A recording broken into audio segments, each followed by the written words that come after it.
प्रेममय Shri Shri Thakur परमाराध्य जगज्जननी Shri Shri Burma परम पूज्यपाद जुगाचार्य श्री श्री बर्दा आजिर पूज्यपाद श्री श्री आचार्य देवों श्री चरण कमल अनंत कोटि प्रणाम निवेदन करुचे।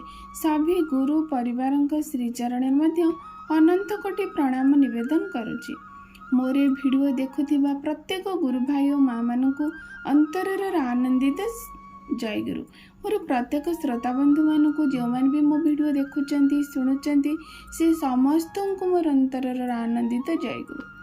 शुभेच्छा और शुभकामना। आज सबुदिन पर यही दिन एक सुंदर विषय श्री श्री ठाकुर आलोचना करवा। प्रकृति श्री श्री ठाकुर होउचंती त्रिकालदर्शी। भूत भविष्यत वर्तमान को खूब सुंदर भाव से दर्शन करिपारंती और आम मान पाखे उपस्थापना करदे जाइछंती। ठीक सही दिनर से समय गोटे सुंदर जीवंत कहानी जहाँकि आज मानकर गोटे जीवंत घटना आम मान पाखे श्री श्री ठाकुर रही जहाँकि आपण मान पाखु जानापी चाहूँगी। ता भितर ये माने आम मान एक बहुत सुंदर वार्ता रही जहाँकि आम निश्चिंत भाव में जाना आवश्यक। ताहले आलोचनाटी आज सुंदर आलोचना आज रखा। से दिन थिला प्रकृति 1947 मसीहा अगस्ट मास 15 तारिख स्वाधीनतार साहानाई बाजी उठी भारतर देशर पूर्व पल्ली रे। गगन पवन प्रकंपित होई उठी जे आमे आज स्वाधीन भारतर आमे माने आज नागरिक। ब्रिटिश सरकार कायदा कटकणारू आज आमे मुक्त। से आनंद उल्लास उल्लसित होई केतेक बुद्धिजीवी धाई आसीथिले श्री श्री ठाकुर पाखकू।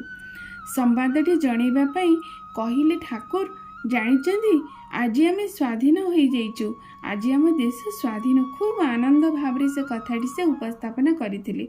किंतु देखागला श्री श्री ठाकुर ये खबरटी शुणिला परे टिके भावगंभीर हो गले। समस्त आश्चर्य हो श्री श्री ठाकुर को पचारिले, ठाकुर ए कौन?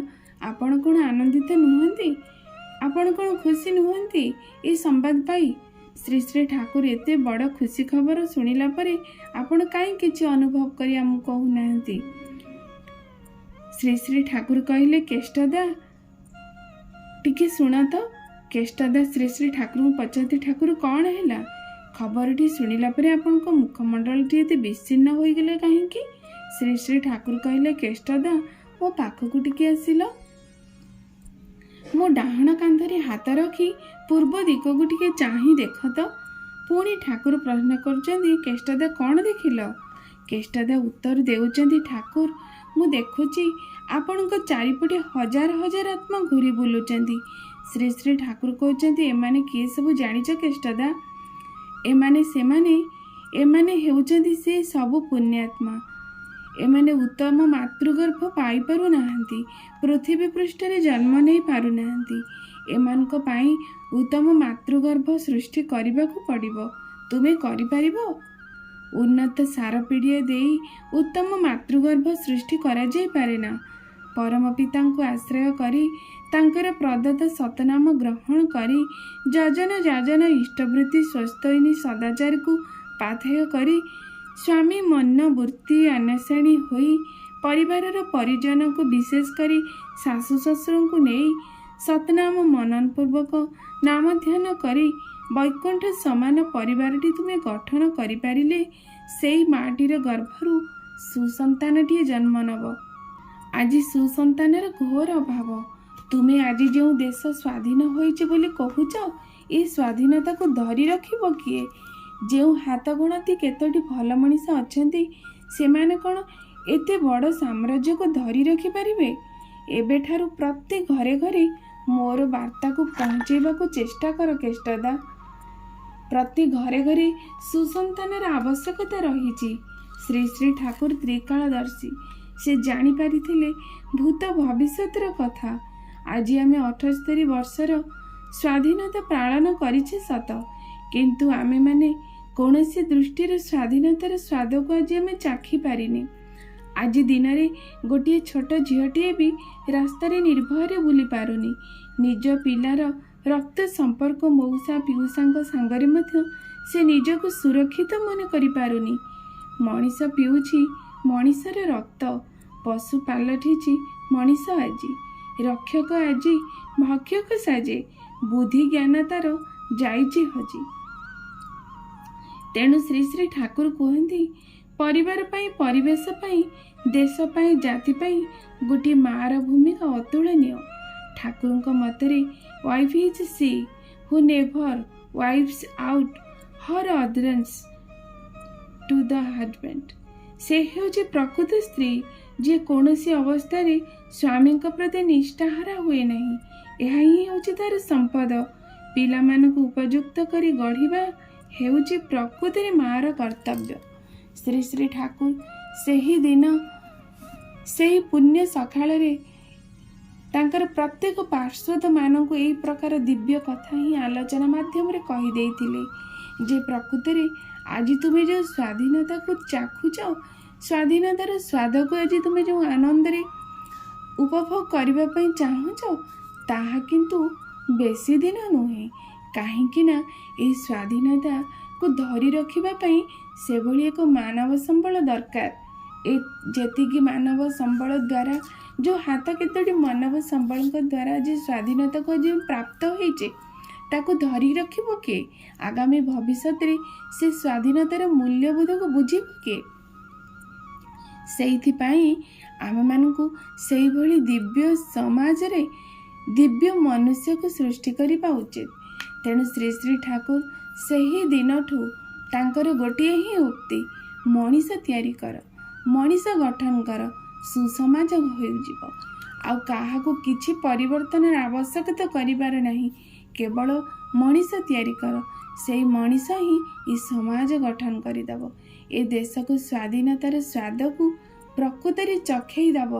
ତେଣୁ ଆଜି ଏବେ ମଧ୍ୟ ସେଇ ପ୍ରୟାସ ଚାଲିଛି। ଏବେ ମଧ୍ୟ ତାଙ୍କର ଏଇ ଆହ୍ୱାନ, ପଞ୍ଚମ ପିଢ଼ି ହେଲାଣି, ସେ ଗୋଟିଏ ଆହ୍ୱାନ ରହିଛି, କେବଳ ସୁସନ୍ତାନ ଗଠନ କର। ସୁସନ୍ତାନ ଗଠନ କଲେ ଯାଇକି ସୁସ୍ଥ ସମାଜ ଗଠନ ହୋଇପାରିବ। ତେଣୁ ଶ୍ରୀ ଶ୍ରୀ ଠାକୁରଙ୍କର ଏହି ସୁନ୍ଦର ବାର୍ତ୍ତା, ଯାହାକି ଆମମାନଙ୍କ ପ୍ରତ୍ୟେକ ପାଇଁ ନିହାତି ଦରକାର। ପ୍ରତ୍ୟେକ ପରିବାର ଭିତରେ, ପ୍ରତ୍ୟେକ ମା ଭିତରେ, ପ୍ରତ୍ୟେକ ଝିଅ ଭିତରେ ଏଭଳି ଏକର ମାତୃତ୍ୱ ଭାବ ଜାଗ୍ରତ ହଉ, ଏଭଳି ଏକ ମହାନ ଦୈବୀ ଶକ୍ତି ସ୍ୱରୂପିଣୀ ଭାବରେ ସେ ନିଜକୁ ଗଠିତ କରିଦିଅନ୍ତୁ। ଆଗାମୀ ଦିନରେ ସେ ଏକ ଦେବ ସନ୍ତାନର ଜନନୀ ହୋଇପାରିବେ। କାରଣ ଯେଉଁଠି ଦୈବ ଭାବ ରହିଛି, ସେଠି ଦୈବ ସମାଜ ହିଁ ଗଠନ ହୋଇପାରିବ। ଆଉ ଯେଉଁଠି ଆସୁରିକ ଭାବ ରହିଛି, ସେଠି ଏକ ଆସୁରୀ ସାମ୍ରାଜ୍ୟ ଗଠନ ହୋଇପାରିବ, ଯାହାକି ଭବିଷ୍ୟତରେ ଦିନେ ନା ଦିନେ ଧ୍ୱଂସ ହୋଇଯିବ। ଯେପରି ଲଙ୍କା, ସୁନାର ଲଙ୍କା ଥିବା ସତ୍ତ୍ୱେ ଅସୁର ଭାବପନ୍ନ ବ୍ୟକ୍ତି ବିଶେଷ ଥିଲେ ରାବଣ। ତେଣୁ ସମାଜ ସେଠି ଧ୍ୱଂସ ହୋଇଗଲା। ଏଇ ସବୁ ଘଟଣାକୁ ଆଖିଆଗରେ ରଖି ଆମମାନଙ୍କୁ ପ୍ରତ୍ୟେକକୁ ସେଇ ରାସ୍ତାରେ ଯିବାକୁ ପଡ଼ିବ, ଯେଉଁ ରାସ୍ତାରେ ଗଲେ ଆମେ ଏକ ଦିବ୍ୟ ସମାଜ ଗଠନ କରିପାରିବା, ଏକ ସୁସନ୍ତାନ ତିଆରି କରିଦେଇପାରିବା। ଏହି ସବୁରି ମୂଳରେ ରହିଛି ନାରୀର ଭୂମିକା।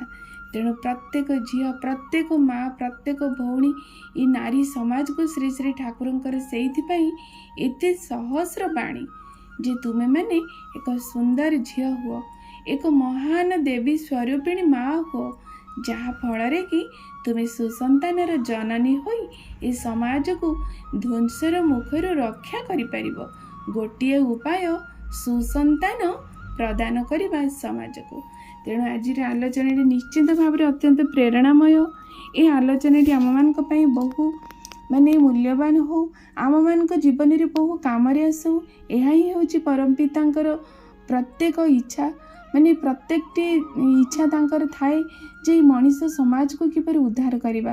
ତେଣୁ ଆମେ ସଦାସର୍ବଦା ଚେଷ୍ଟା କରିବା ଗୁଣ୍ଡିଚି ମୂଷା ପରି କିପରି ଆମେ ପ୍ରତ୍ୟେକ ଘରକୁ ସୁନ୍ଦର ଭାବରେ ଏଇ ଠାକୁରଙ୍କର ସୁନ୍ଦର ବାଣୀ ସବୁ ପହଞ୍ଚେଇ ସେ ଘର ଗୁଡ଼ିକୁ ପୁନର୍ଗଠିତ କରିବା ଓ ସମସ୍ତଙ୍କ ଭିତରେ এই ଦିବ୍ୟ ବାଣୀ ଗୁଡ଼ିକୁ ପ୍ରବେଶ କରାଇ ସେମାନଙ୍କ ମନ ଭିତରେ এই ଦୈବୀ ଭାବ ଜାଗ୍ରତ କରିବା। तेणु आशा करी आपणମାନଙ୍କ ପାଇଁ आलोचना बहु मूल्यवान हो, आपणଙ୍କ जीवन में बहु काम आसू। यही मोर परम पिता श्रीचरण विनम्र प्रार्थना। रहुछि। जय गुरु।